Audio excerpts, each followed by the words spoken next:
Okay. Good morning. Morning. Thank you for having me here. It's an honour and a privilege to be able to stand up here and share what God's put on my heart. For those of you who don't know, my name is Shannon Mgbemene, and I've been coming to this church for over 10 years. It's a place where I feel comfortable, it's a place where I'm connected, and I just love coming here. But I'm also a Hills girl as well, born and bred here in the Hills. And while I might have spent and currently spending a couple of years in neighbouring councils, I'm still a Hills girl through and through. It's what defines me. If someone says, "Where are you from?" "Oh, I'm from the Hills." I don't say where I'm from right now. I say, "I'm from the Hills." That's where I'm from. That defines who I am. I know that it's changed since I was a kid. I remember the original castle towers. I don't remember what was there beforehand because I'm not quite that old. But I remember the fact that there was a Coles on the top floor instead of down the bottom. So much more convenient of being on the top floor.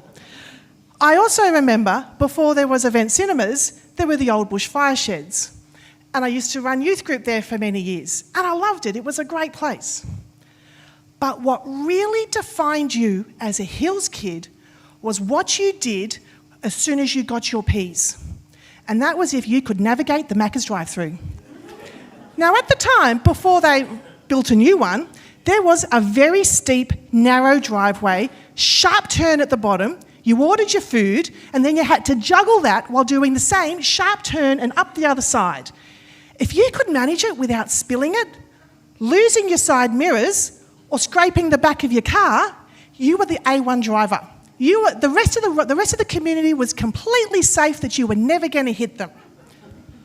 I don't know why the RTA didn't use the Macca's Drive as part of their, navigation to prove that you were a good driver. But it was a place. It is my home. When I'm away from it and I'm coming back to it, I look forward to it. I like the familiar streets, the places, the houses. Yes, several of the houses I've lived in have been knocked down and replaced by apartments, but it's still home. I feel safe, I feel connected. And that's kind of what I want to talk about today, is a feeling of building community, building connectedness, and that's what God's put on my heart. So I'm just going to do a quick little prayer before, again, thank you, Natalie, but again as well. Dear Lord, thank you for the honour and privilege to share what you've placed on my heart today. I pray that the words you've put here will resonate in the hearts of people today. Amen. Okay. So what I had originally planned to talk about is actually not where I've ended up. Funny that. As I've been working my way through the Bible, certain stories, events, people have kind of stuck in my brain, and they're just kind of like the little light bulb moments. Some have been for me, some have been for other people, and some have just been, that's pretty interesting.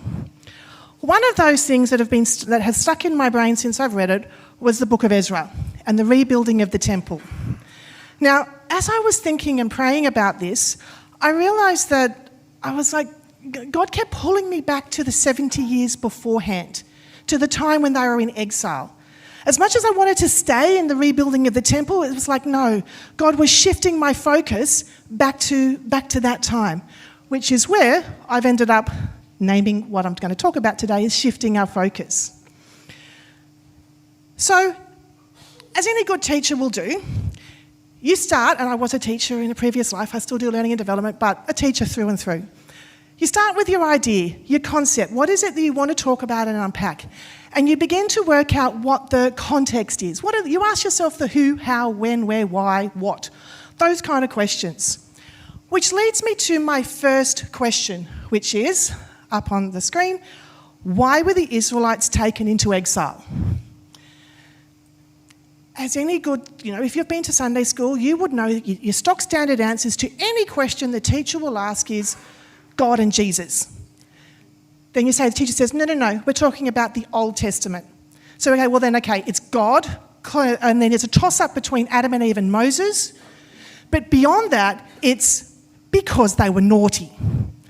So if you think about everything that happened in the Old Testament, usually the answer of because they were naughty is going to kind of sum it up. You just go, oh yeah, that's, yeah. Well, so we're going to look at that. Well, we could say yes, because they were naughty. But to unpack that a little bit, we have to go back a little bit further. God had brought the Israelites out of slavery into the promised land. He'd given them this land and he told them what to do. Things went well for many years. The kingdom grew, the people prospered. They were led by wise men who would show them the way. Their pinnacle, the ultimate of their society, came through King David and the reign of King Solomon. King David expanded the borders to as far as they went. King Solomon built the crowning jewel of the temple. It was the shining light of their society and of their community. God blessed them abundantly. He expected them to honour him, to do things the way he had asked them to do, but to be also the light to the nations around them. And the temple in Jerusalem was meant to be that light. But, as all things seem to happen, when you get comfortable and when you get complacent and when you get a little bit too full of pride and arrogance, things start to go haywire.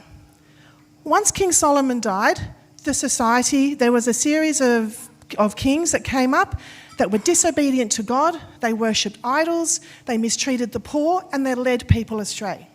Yes, you'd get a king that was good and righteous and followed the way of the Lord, but once they died and the sons took over, it was back down into oblivion.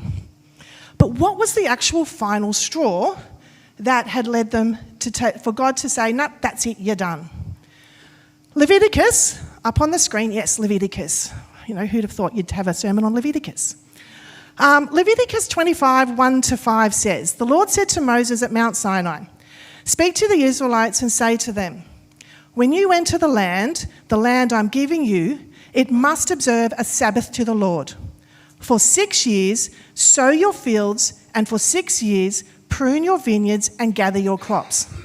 But in the 7th year, the land is to have a year of Sabbath rest, a Sabbath to the Lord. Do not sow your fields or prune your vineyards. Do not reap what grows of itself or the harvest of the grapes or your untended vines. The land is to have a year of rest.'" God is telling the people that not just they need to have a Sabbath rest, but so does the land. About a month ago, we had Andrew McInnes here from Churches of Christ talking about the importance of Sabbath and how we need to make sure that God has given us this time, he's blessed us with it, and we need to be intentional about taking it. It doesn't matter which day of the week you take it on. It doesn't matter. It doesn't have to be a Sunday. It has to be a day that you're going, I'm intentionally taking it for God to rest.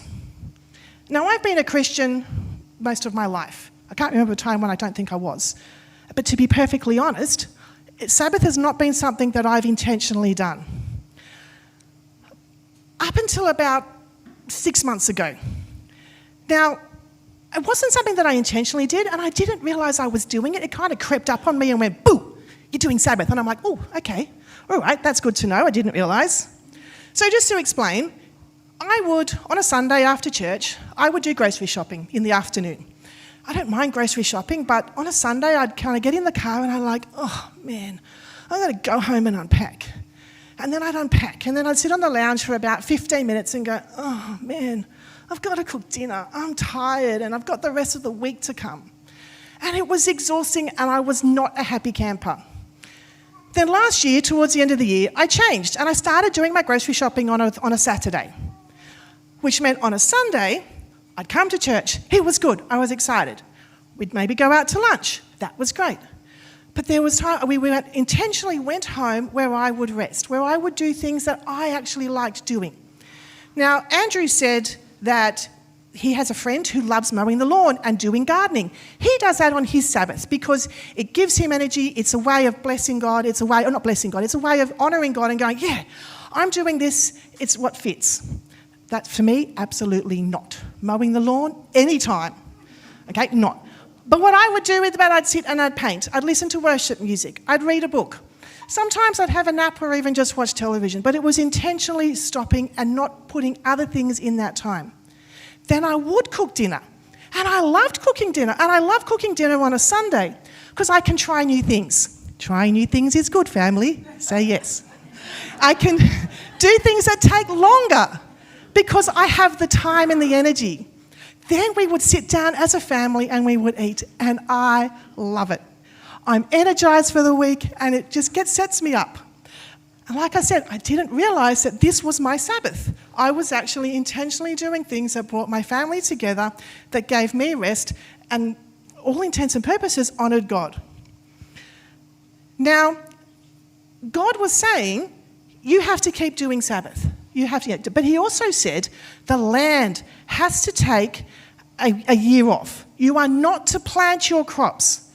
Now, for us to take one day off a week, we can kind of make it. We can kind of rearrange things that we can kind of do that. But to think that you had to let the land rest. We know that it's very good to have crop rotation. All farmers have, for hundreds and hundreds of years, have divided up their land into different plots, and they'll leave one fallow every year to allow the nutrients to come back, to allow the things to grow and to be bumper. God wasn't telling them to just, divide your land into 7 parts and every year leave one fallow. No. He said the entire land, everything you see, do not grow anything. Now, for a society that is completely based on what they grow in and around their city, this is quite a hard thing to do. It takes a heck of a lot of trust to know that you have to not plant your crops, because it's not like us. If we were told, don't plant for a year, we'll go, okay, fine. We'll get our food, we'll get it imported from China or India or America, or maybe not America because the tariffs are pretty bad. Yeah, no, way more expensive. But we could make do. But ancient societies, they couldn't. It took a lot for them to leave it and to leave one to let it go. But God was telling them that they needed to do this. Okay, which leads to the next one, that's right.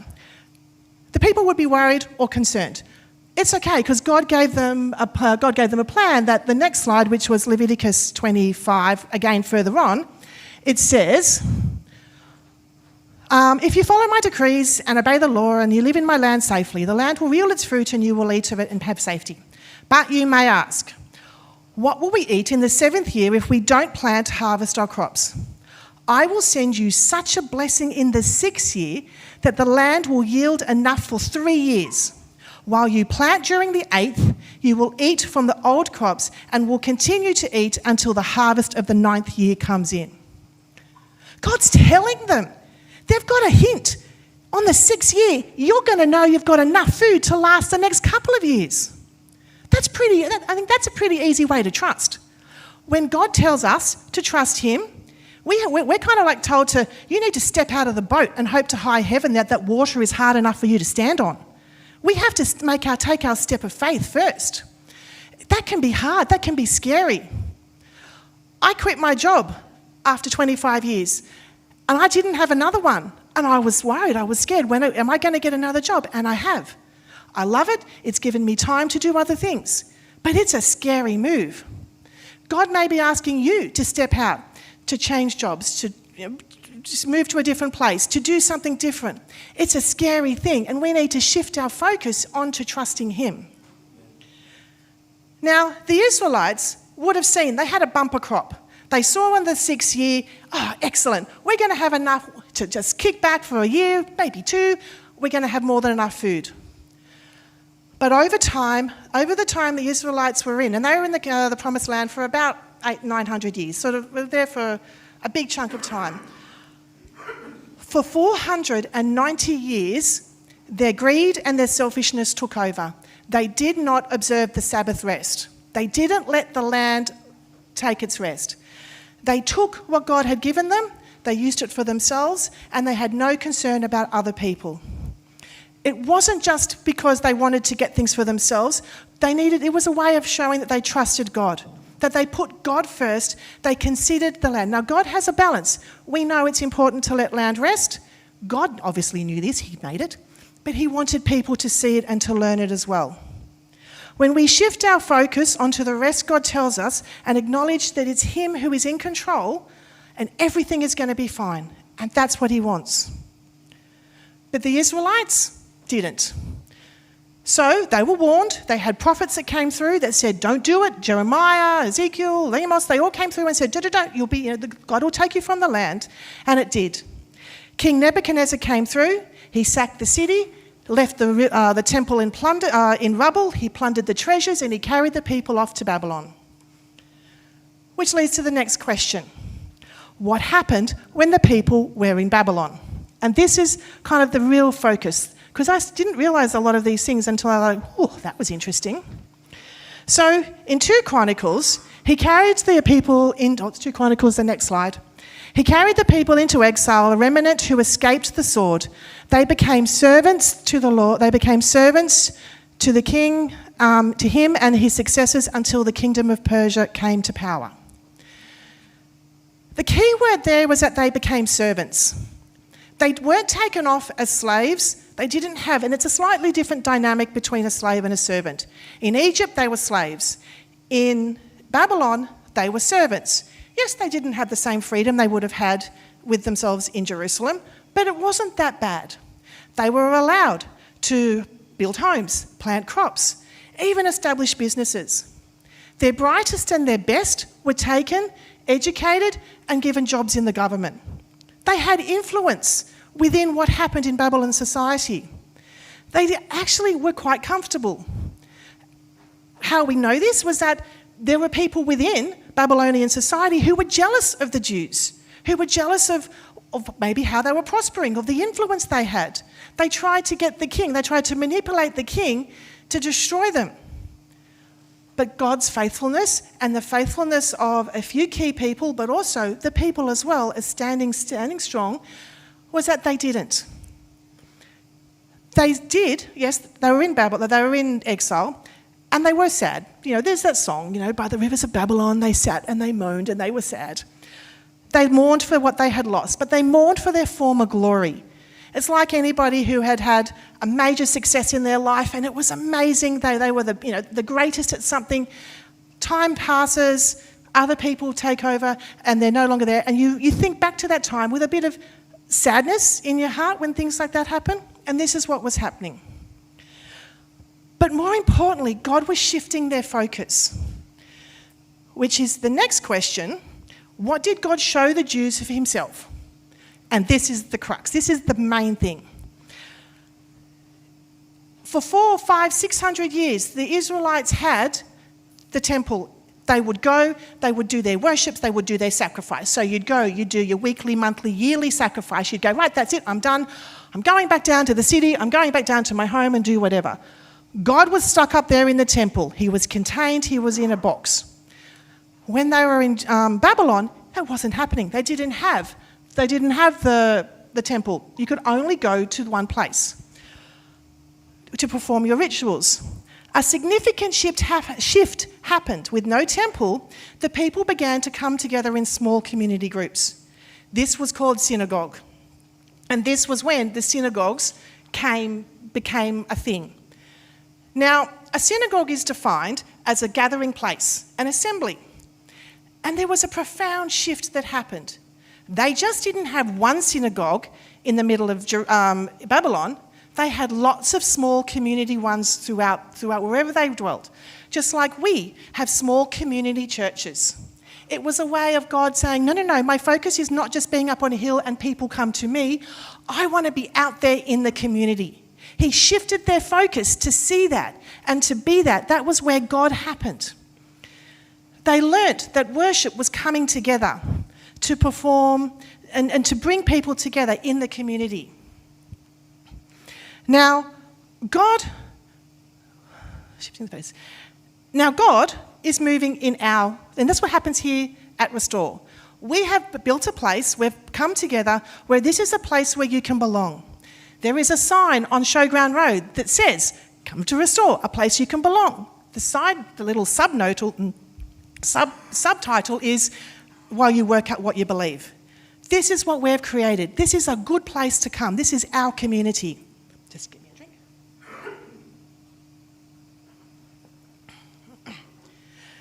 Now, the next slide says that God moves in people's hearts.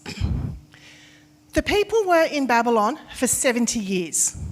They were there, because when you do the numbers, for 490 years, the people did not observe the Sabbath year. That was 70 times. When you do your quick math and divide by 7, it's 70. I did work it out. I used a calculator. It's all good. For 70 years, of 70 years they were in Babylon to make up for the 70 times they didn't observe the Sabbath. When that was passed, God moved in the heart of, partly in King Cyrus, who was the king at the time, who said that I will send you back. He wanted them to send them back to Jerusalem to rebuild the temple. He gave them resources. He allowed people to go. He gave them all the things that had been taken from them, what Nebuchadnezzar had taken, he gave back. There's two key things. Firstly, not all the Israelites went back. Only about 442,000 people, thereabouts, actually went back. Less than half. God didn't move in everybody's hearts, and that's okay. They were comfortable. If someone had have told me, because my father is Irish, I, as a result, have an Irish passport. On it, it says, Harrison pointed it out to me one day when we were having a discussion as to where my citizenship was. I'm born in Australia. It says, Shannon Lee Highland, citizen of Ireland. And I'm like, okay. And if my dad had have said, we're going back to Ireland, we're going back to our homeland, back to where we belong. I'm like, yeah, nah. This is where I'm born and bred here. I'm in the hills. I don't know anything else. Why would I go back to another country? I'm second generation. If you ask Harrison, and someone told him and said, you've got to take you and your family back to Nigeria. He's like, oh, no way. Nah, not going. In fact, we'll go back to Ireland instead of going to Nigeria. That we've set up our life here. We're raising our children. This is home. We have friends. We have family. We have connections. And we're not going to want to go. God would really have to do a major shift in our heart for that to happen. And he does. The second main point is that we all have different skills, talents, and passions.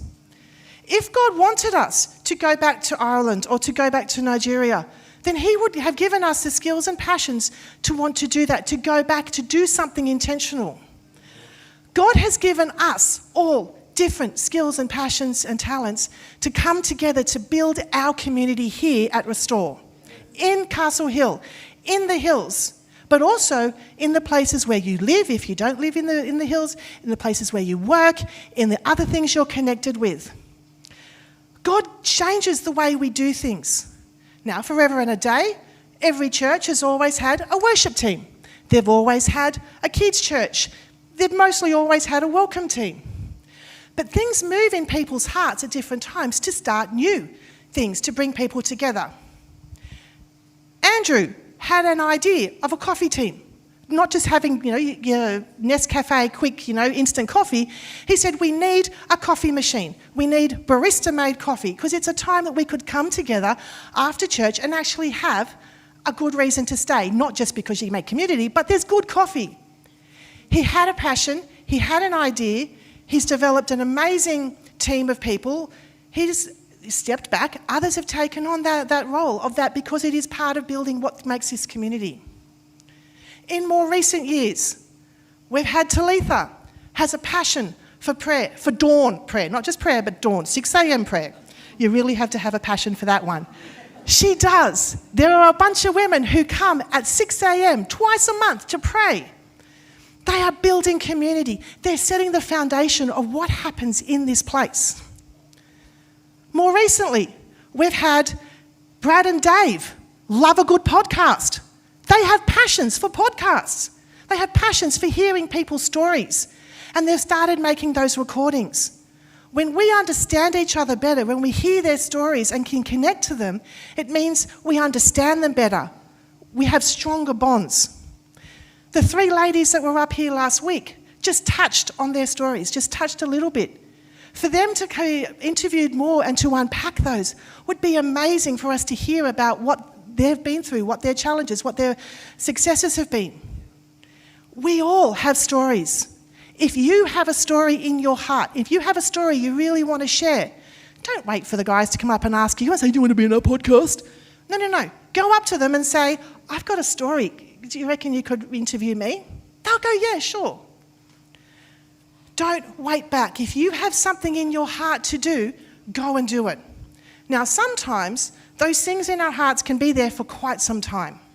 For me, In my heart, for the last 10 years, I've wanted to have a space where where women can come together to be in connection and to have a regular time where they can just hang out and just chat.